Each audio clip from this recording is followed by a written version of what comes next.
The woman I chose as my wife upholds the same values as I do, and she does.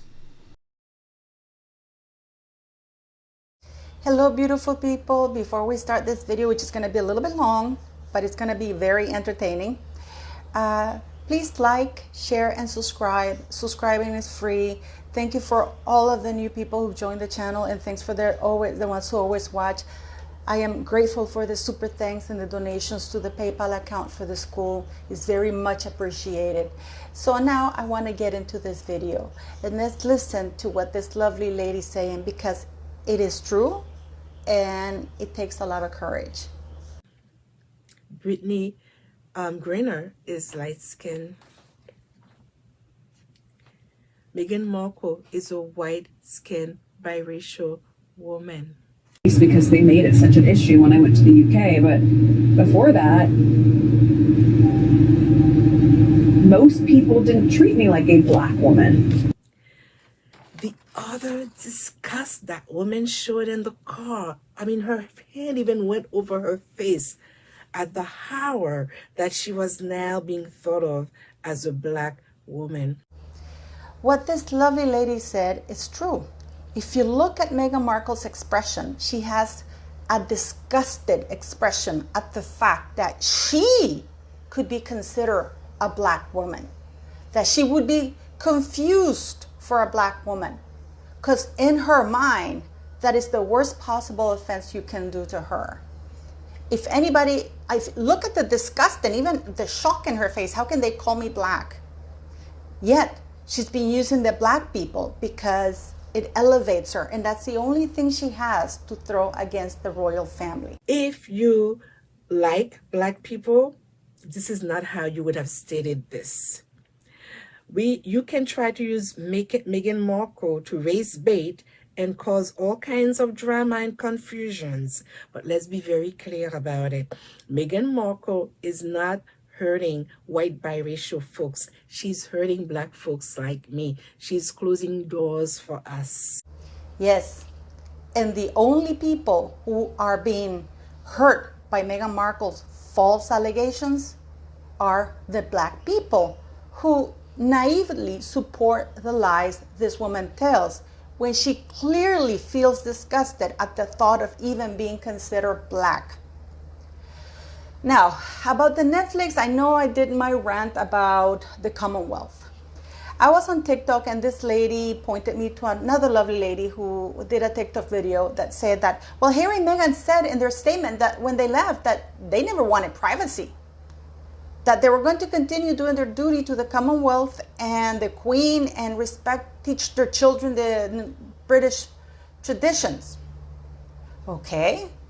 So that was the statement they meant then. Before that, before they made that statement, Harry said that Meghan was welcomed and loved and embraced by the British people and his family. Now, there's another statement that says that the United Kingdom entirely as a whole, yet now it's not even a comment, a racial comment said by one member of the royal family. It then escalated to the child being called the N-word. And then it escalated that the monarchy is structurally racist. And now it's escalated that Meghan got an award for fighting a racism that she never suffered to begin with. So, which of the statements are true? Harry said that his home, that he loved the United Kingdom and it would always be his home. And yet on Oprah Winfrey, he sat down there with relief that he had fled that cage, happy to be in Santa Barbara or California, whatever it was, that he had fled that horrible country, to the point that now he's suing the country to get free security. Okay? So which statement, I asked this lady, is the true statement? Okay, because the statements keep changing. The UK is my home and a place that I love. That will never change. Now, in the following segment, Harry talks about how Meghan was embraced by the United Kingdom and his family. But now, the United Kingdom and his family are racist, and the Commonwealth is an elitist, racist, organization of which he profited because the Queen's Commonwealth Trust advertised for the Better Up company. So he gained about 500,000 subscriptions, of which he got a percentage. So in that statement that they issued, where they said that they never claimed they wanted privacy, they said that they're going to honor the duty and represent the Commonwealth. And now they're calling. They were happy to represent it back then, but now it's a racist organization, colonization 2.0, I believe they called it, mocking the Queen's legacy, right? That's what they said. That's what he said. And I watched as you welcomed Meghan with open arms, as you saw me find the love and happiness that I'd hoped for all my life. Also, Meghan Markle, in that letter, in that statement that they wrote on the website before they left, she said that she wants to teach her children, or her child, whatever it was, the culture and the traditions of the British culture. Yet, she's mocking our dead queen, bowing, which is a sign of respect, cursing, which is a sign of respect to our late monarch. That is a costume. If you go to Asia, if you go to China and Japan, and you know, when you meet somebody and you bow, that's a sign of respect. Nobody would think of making fun of that, would they? Because, I mean, even Kim Kardashian changed one of her articles from, I think she had a label that's kimono, and she changed it because people were angry about that. It said that it was a sign of their respect, that was their culture. And here we have Meghan mocking the dead queen before Harry. And people think that Harry is disgusted by what Meghan is doing. You have another one coming. He is disgusted that his wife had to bow to his grandmother. Not that Meghan is making fun of the dead queen and disrespecting his grandmother. He's disgusted that his wife had to do that. Okay? That's what you're looking in his face. It's not embarrassment, it's not sadness, it's anger that Meghan had to ever bow to him. Let's not forget that this fictionary was filmed before, according to them, before the Queen died. Okay? Harry here in this next clip says that him and Meghan, he chose her because they have and share the same values. Make no mistake about that. I don't think they share the same values. I think they share the same narcissistic traits, which is different. Ridiculing the royal protocol of bowing to Her Majesty.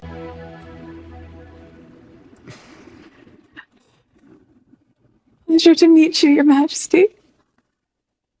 Was that okay? I will always have the utmost respect for my grandmother, my commander-in-chief, and I am incredibly grateful to her and the rest of my family for the support they have shown Meghan and I over the last few months. Now, from the documentary or the fictionary, people are still going, oh, they didn't ever wanted privacy. And people saying, well, they made that statement. And my question is, which of the statements is true?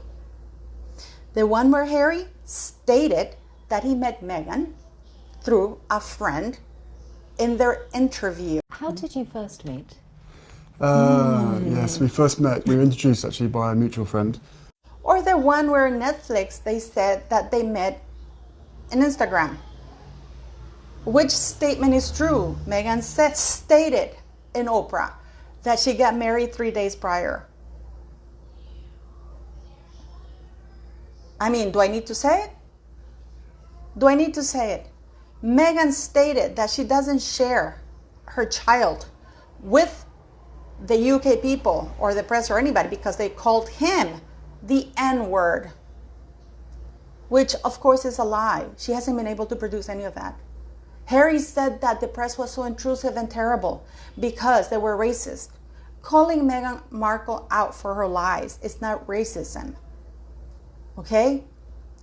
A liar, calling somebody a liar is colorblind. Stupidity, narcissism is colorblind. So which statements should we now believe? The one where he priorly consistently said that the royal family, Catherine and Prince William in particular, were lovely and welcoming towards Meghan Markle, and now they're the worst possible kind of people they are, just because they found out who Meghan Markle is and they found out what Harry was up to. Now, in a little side note, Harry, Chelsea David, and Cressida Bonas broke up with Harry not because of press intrusion, but because of his character. Because Cressida Bonas especially knew who Harry was. They grew up together. She was an aristocrat. So when she started dating Harry, the moment she started dating Harry, she knew there would be press. But she stopped seeing him because of who he is. And the same thing goes for Chelsea David. It was not the royal life. It was the royal life with Harry. So please tell me which version of the truth it is. Because I don't know which one it is. Harry was more than happy to claim that he was going to represent and do his duty to the Queen and the Commonwealth. The same thing that now he says is the racist thing. The most racist thing on earth. Meghan Markle showing disgust in her face at the thought of being considered black. That's the horror for her. That's the worst part of it all for her. How dare you call me black? The fact that she now claims that the United States is not racist. The United States is one of the most people that has the most racist incidents ever. And now she's saying they're trying to mix it as though in the United Kingdom she's being called the N-word. In the United Kingdom, people don't use that word. And her mother was called it once. But the horror and the disgust of Meghan Markle to be considered or to be thought of as black. How dare they? So I ask you guys, which version of the truth? In that statement that they issued when they left, they said they were going to respect the Queen's traditions. Bowing is one of those traditions to the symbol of the Queen. And that Harry says, oh, I'm going to respect my commander-in-chief. That's how they show respect. So I ask you, should they keep the titles? Now, many of you are wondering, why King Charles doesn't remove the titles? And people are coming, oh, well, he can't. Yes, he can. He could do that. Verbally, he can declare that Harry is no longer a duke of the British Empire. That's it, nor a prince. He can declare that. And Parliament just has to be informed and ratified of it. This is why an MP is trying to draft and propose a bill so Parliament can strip royals when the monarch fails to do his job. So please, lovely people, tell me, which statements should we believe now? The one where Meghan Markle swore under oath that she had nothing to do with the Finding Freedom book? And it should be interesting to note here that Ashley, apparently Meghan Markle started markling her. You know, she got markled and then the communication dried up. I wonder if the communication picked up when Samantha started suing her. I wonder if that's when she reached out again to Ashley. And Ashley, you go sit in a corner because your biggest beef with your mother is the fact that you weren't invited to a wedding because Meghan Markle didn't want to invite you. And I mean, you please tell me, which version of the truth should we believe now? Or not even the truth, which version of their statements should we believe now? Because they are ever changing. And many things can be said about Princess Diana, but her being a bully, a liar, is not one of them. Princess Diana was one of the most caring people, and the press was actually interested in following her. She really didn't need to call the paps. I mean, she called the ones that she wanted for sometimes for certain causes. But she was the most followed woman on earth. This is why Harry spent in the first episode of Netflix almost 37 minutes showing footage of his mom being chased, not one of Meghan. Please leave me your comments, and thank you for joining my channel.